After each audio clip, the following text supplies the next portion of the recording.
Have you ever wondered if you're addicted to drama?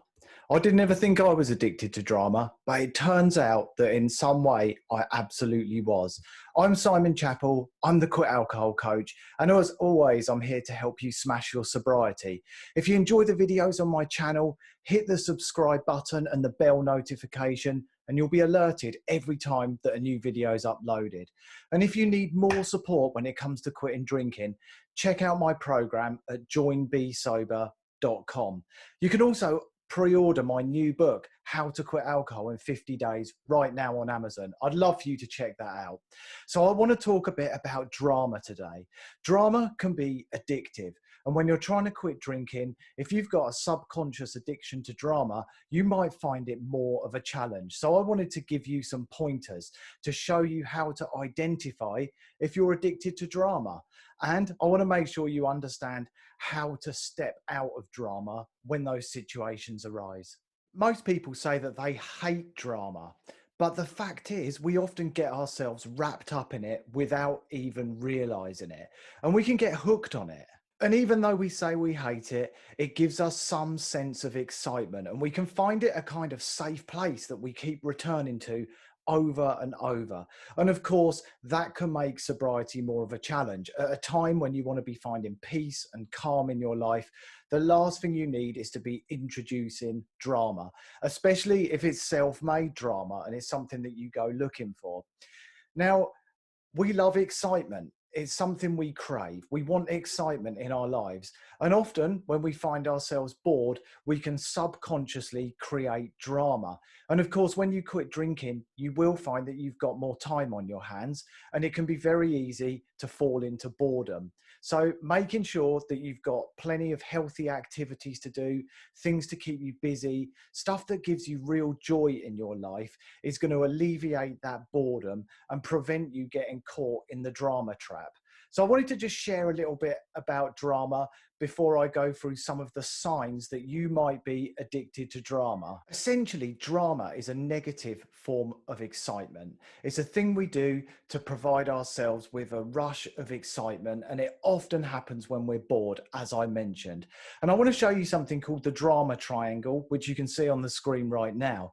And this will help you, because when you realize that you're on that drama triangle, you can pause for a moment and take whatever steps are necessary in order to step off.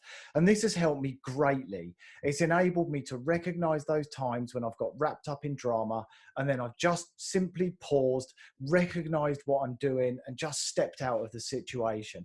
So let me quickly go through it with you. First of all, we tend to play one of these three roles whenever we enter drama. And it's either the persecutor, the rescuer, or the victim. And maybe as you look at those, you'll recognize one of them in yourself, because we tend to have a default that we go to. I would say that I normally go to the victim stage whenever I get wrapped up in unhealthy drama. So let's talk about them.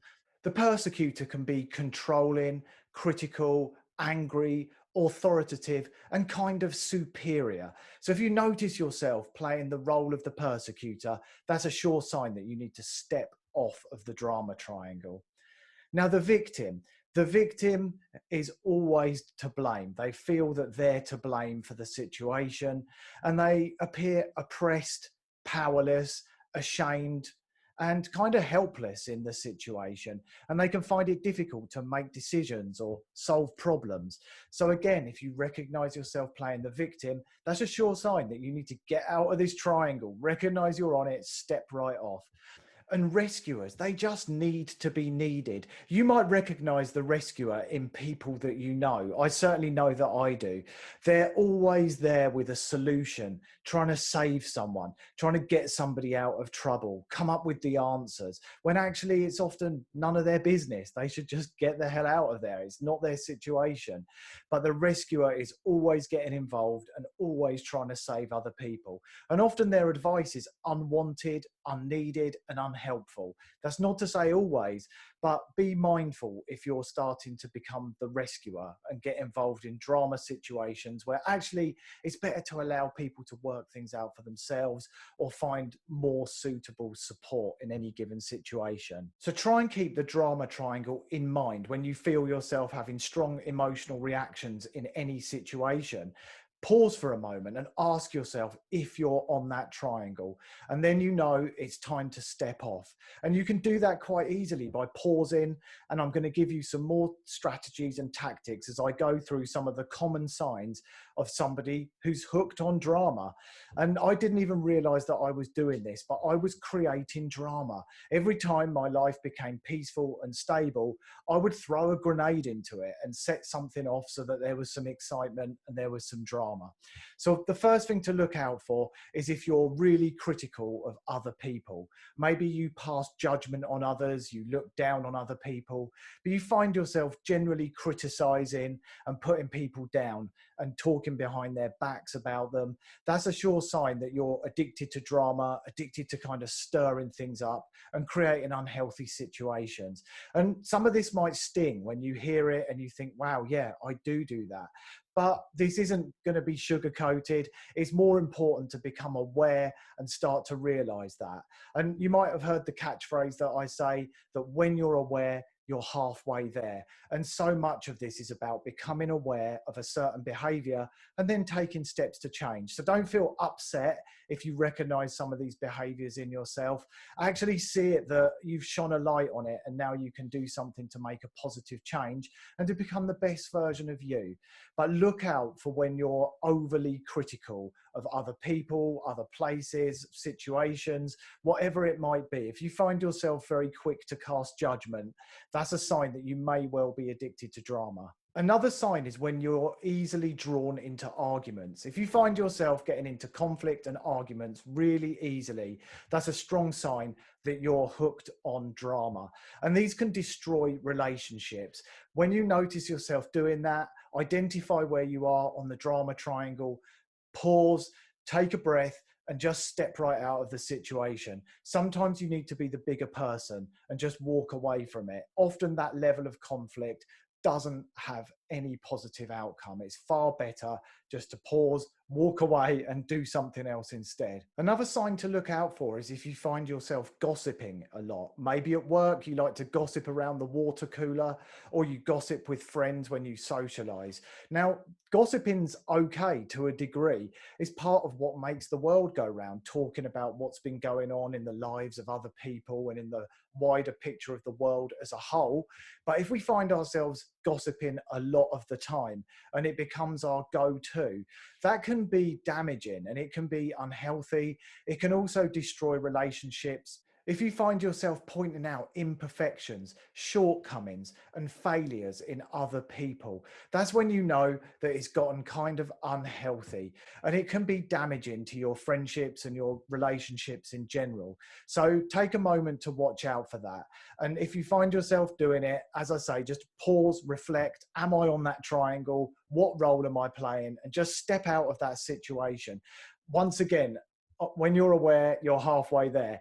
That awareness is going to really, really serve you well. And as I say, if it is causing you a bit of discomfort, hearing some of these traits and recognizing them in yourself, just be kind, be gentle to yourself, and know that actually bringing these out, but bringing awareness to them is what you need to do in order to start noticing them. Once you start noticing them, you will start picking yourself up on it and you will really improve and find yourself getting involved in much less drama. Another trait to watch out for is when we turn small problems into massive, massive dramas.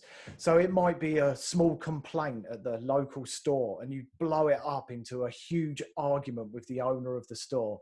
Or it might be something very minor that you just explode into a fit of rage over, and you turn it into something that it really should never have become in the first place.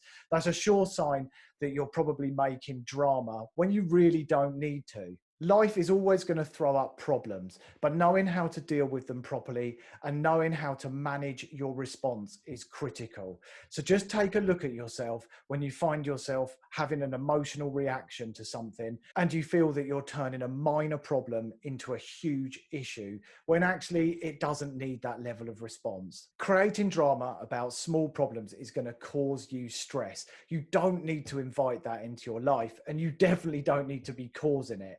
So be really, really mindful on this one. If you find yourself turning those really small, minor problems that are anything from 1 to 4 out of 10 into 8s, 9s, and 10s out of 10s on the drama scale, that's a sure sign. That's when you need to take a look at this. Another sign to look out for is if you stir up trouble. You might think that everybody creates the drama around you and it just seems to be there wherever you are. But often it can be us who lights the touch paper of drama. So be really honest with yourself. Are there occasions where you've stirred things up and actually created the drama yourself and then sat back while it's all going on around you? Or you've got on the drama triangle with everybody else and actually it was you that caused it in the first place. So take some brutal honesty with this one and ask yourself if you ever stir up that trouble. And just going back to the drama triangle, it's important to know that we don't just play one role. Often during a drama, people will pivot positions. So somebody may start out as the persecutor, and then they might switch to playing the victim, or they may become the rescuer in an attempt to end the drama. Notice that, and notice if you start switching positions on the triangle as you move through a drama situation. Now, if you read tabloid newspapers, magazines, and you watch reality TV shows, these are all about drama. Drama fuels them. Drama's what pulls people in to keep watching them and keep reading them. These can be a sign that you're addicted to drama and you're finding your own fix of drama through those mediums. I'm sure you've got better things to do with your life. So take stock of whether you're doing that and find different things to read, different things to watch, things that are going to serve you in a positive way. Look at your hobbies and your general activities. Do what you love. Do what your true passion is, the things that bring you real joy into your life. And if you don't know what they are, just think back to a time when you were younger. What was it that when you did it, you lost track of time because you were so immersed? That is probably your go-to hobby. Now, drama addicts hate silence. There's no drama in silence. Why would we want that if we're a drama addict? So it's important to notice that. If you find silence uncomfortable, and some of us find silence uncomfortable even if we're not drama addicts, but if you find silence uncomfortable and you're ticking some of the other boxes, it's an idea to start learning to be comfortable with silence. Start to get involved in meditation, mindfulness practice, and become okay with having peace and silence around you. Believe me, it's a really good place to be. Another trait about drama addicts is that they often feel like nobody understands them. And this is often the case for people who play the victim on the drama triangle. They never feel understood. Everybody's out to give them a hard time. It's not their fault. They're simply the victim in this awful situation. And the drama just seems to be all around them. They can hold grudges, blame other people, other situations. And it's important to learn how to let go of this. And the art of letting go of this is by working on acceptance. And there's some great meditations around acceptance and learning to let go of these sort of feelings. Now, people who love drama are often more interested in other people's business than their own. They get more involved in other people's lives than they do focusing on themselves. And this is an unhealthy trait. This is something that is important to remedy. So take a moment and notice if you find yourself getting involved in other people's business.